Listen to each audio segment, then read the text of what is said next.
because that's an important thing. One of the things that I learned with an anxious kid is giving them a preview of the scenario. This is what we're about to walk into. Let me explain to you what my expectations are. Do you have any questions? Are there any things? So giving them a preview of the scenario. And then when you see them already having signs and symptoms of the anxiety coming, you're going to start a conversation with them.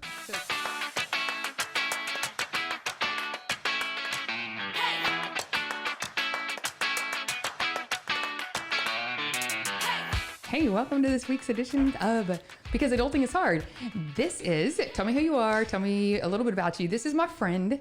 My name is Jennifer Brabham, and a little bit about me is I am a licensed professional counselor. Okay. And I also am a certified school counselor. So I've worked with adults and children for the past 20 years.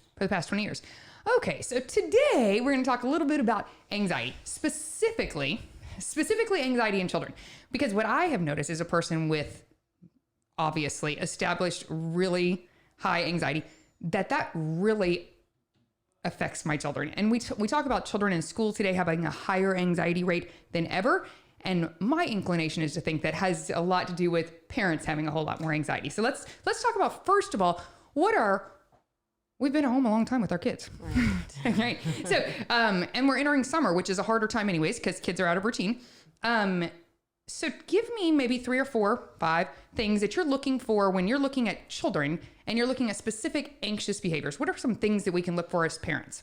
Sometimes if they're restless and they can't focus and they can't express what they're feeling, but their body language is saying, I'm uncomfortable. Okay. So if you see that and it's not their normal, if you see it's just a little deviation of how they would act, something might be up, and it's just a simple, hey, you okay? What's going on? Just a verbal check with them. Just a verbal check. And, they may also say, my stomach hurts, my head hurts, I don't know what's wrong, my chest hurts. And those are all physical signs of having anxiety. They just don't know that. So I think that's a good first component. With children is looking for a physical sign of anxiety.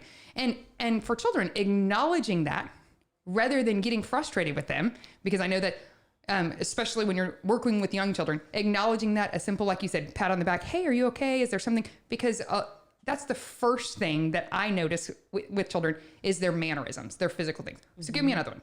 Somebody who doesn't typically stutter might be stuttering. Someone who typically has a good appetite might not be eating as well. So you're looking at eating and sleeping habits and just things that are just coming out and they're not the norm and they're sticking around. And for children, bowel movements is a thing. Like, I mean, I know, but in kindergartners, that was a lot of something we talked with parents about was anxiety at school and bowel movements. Yeah. So that's another kind of physical thing, but it's definitely going to be things that can, the way their eating habits, the way that they're responding, their physiological responses. Give me another one. Another behavior, sometimes you're going to get rebelliousness. Right. Even real young children, right? Down to 2. Yeah. And even younger sometimes. Right. Yeah. And I think that as a person that's had anxiety, and now that I can look at it, I can say as a child, my ADHD was exacerbated more because of anxiety. The ability to go into a room and know what was socially appropriate in the room, that was hard for me because I was so anxious. Oh my gosh, it was so overstimulating. There were a lot of things that were going on. So I think that's an important thing. So that's 3. Can you think of anything else that you're really looking for in kids? They have racing thoughts, and that's not just kids; that's adults too. But then then you're gonna hear, I don't know what to do, and they're just frazzled, and you see that a lot, kind of in the preteen and teenage ages more than the younger kids. Their brain is throwing so much at them. There's so many what ifs, and they can't stop thinking, and they can't get off that train of just going like this. And going back to that as a child, I didn't know that was a thing. So giving kids words to say, asking questions, is your brain going from one thought to the next, and and then we're going to get into what are some things they can do. But that's definitely a thing that I don't think that as a parent or as a young teacher, even, I don't think that I saw that in children as much because I didn't know what to call it myself, and I was an adult. So imagine as a child.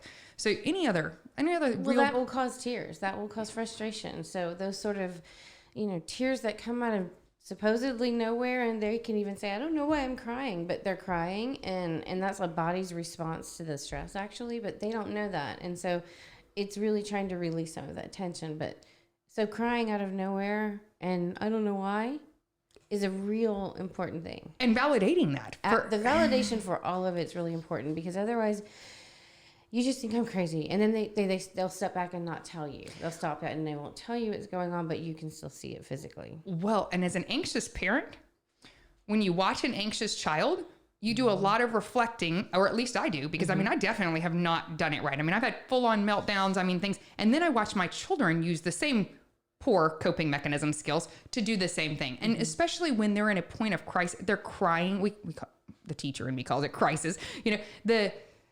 When you're aggravated, then what are you doing? You're just elevating that. So let's go into the next part of it then. So I'm in the grocery store with my kid.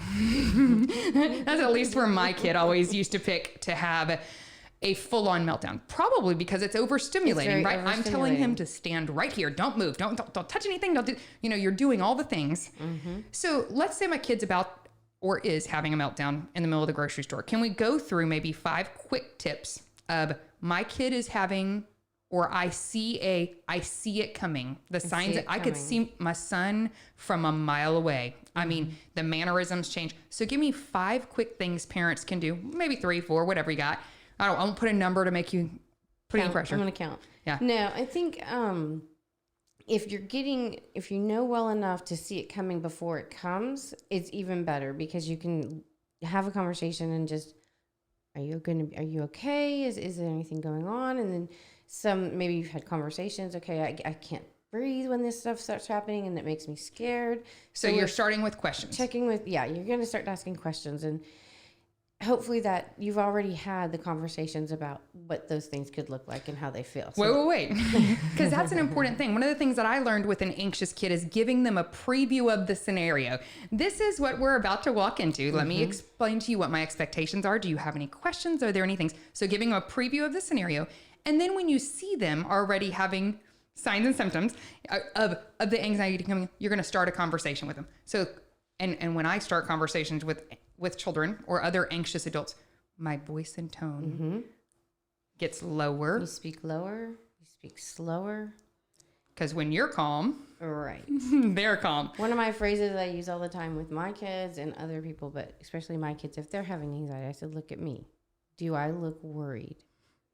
And they'll be, well, no. And I said, unless I look worried, you need to just be okay. I promise you, I'm not worried, because I have anxiety. So if mama's worried. So we're questioning them. Yeah. And then we're assuring them. Yes. So we're validating their feeling. And then we're reassuring them that I understand the situation is in control. There's no reason to panic because I'm being calm. I'm here. Right. I'm here. So give me one other one. And so the next is just different techniques, coping skills that you could try. And the easiest one to do if you're in public is just to look at each other and breathe. And that sounds so simple, but we really don't breathe correctly, especially when we're stressed.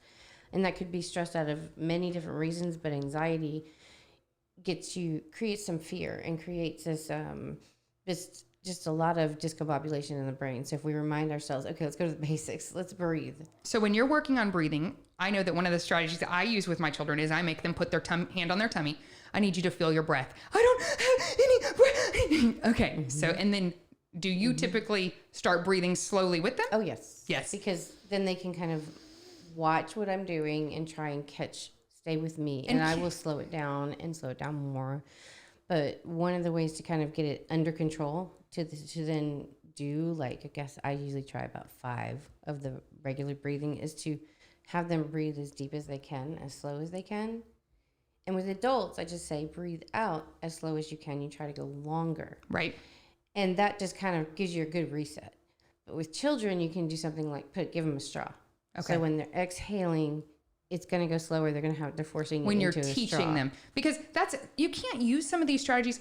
I mean, we could go on and on about this all day long. So you can't use some of these strategies like you're using the straw strategy at home. Right. You can't just pop it out. Right. In a state of calm, because when I'm in the grocery store and my kid's losing their crap, I've acknowledged their behavior And I'm going to now give them a physical thing to do. I'm going to distract them to say, I'm going to need you to breathe. Remember how we practiced with the straw at home? And then there is a point that sometimes as a parent, you have to acknowledge that whatever is going on is going to cause you to lose your crap. And that's when you have to do one of two things. I mean, you basically have to remove yourself from the situation. So it could be, hey, let's go take a walk outside. Hey, let's go get back in the car. Or maybe, hey, here's the restroom right here. Because then, they're self-conscious. So if depending on their ages, if they actually care what people are thinking about them, that might be embarrassing, which then just keeps things worse. Right. So we're giving them a behavior. So so first of all, we've done a preview with them of whatever the scenario is. Then we're going to acknowledge that their fear is real. Yeah. Acknowledgement of, because they're learning their body. Yes, that is a real feeling that's happening in your body. And then we're giving them a coping mechanism, and then we're doing something, right? We're actually, so that's kind of my 4 that I use too, the distraction method. So we're going to continue to talk about different things like this, the ways that you see it in children, the way that you see it in adults, because I think it's important to just talk about mental health in general, and that this is a thing. I say it all the time. Anxiety is real. It is real. How many people end up in the hospital because of chest pains and they think they're having a heart attack, and they're not? And a lot of that can be done preemptively with some behavior therapy, and even just some simple, 1 to 2, I hate to say parenting classes, but 1 to 2 parenting classes with a counselor to say when my child is doing, and then get the child's perspective on that, so that you can come to, all you really want to do is get the child to stop doing whatever behavior is causing that. Right. And so I think this is great. How can people get a hold of, in a time of crisis, there's always suicide hotlines, crisis hotlines. That's always number 1. But if you're looking for a licensed therapist, how can they get a hold of you? They can get a hold of me. Google is basically the only, I'm out there on Google, but people can reach me. A lot of it's word of mouth, right? It is. Yeah. At this point, it is a lot of word of mouth. And then it's also, every once in a while, someone will come to me and go, hey, I know you're a therapist. Do you work with this age? My friend is having it. So it just kind of goes around that way. But I do. I work with kids pretty much from about age 4, sometimes 3, and all the way up to, grandma and grandpa. And just, really any behavior therapy, any type of behavior you can work on. People have all types of behaviors that are affecting them. I appreciate you coming on. So if you want to get in touch with us, the links are all down below to all our social media connections, both mine and yours. And we will see you on the next episode. And remember to live happier, because adulting is hard.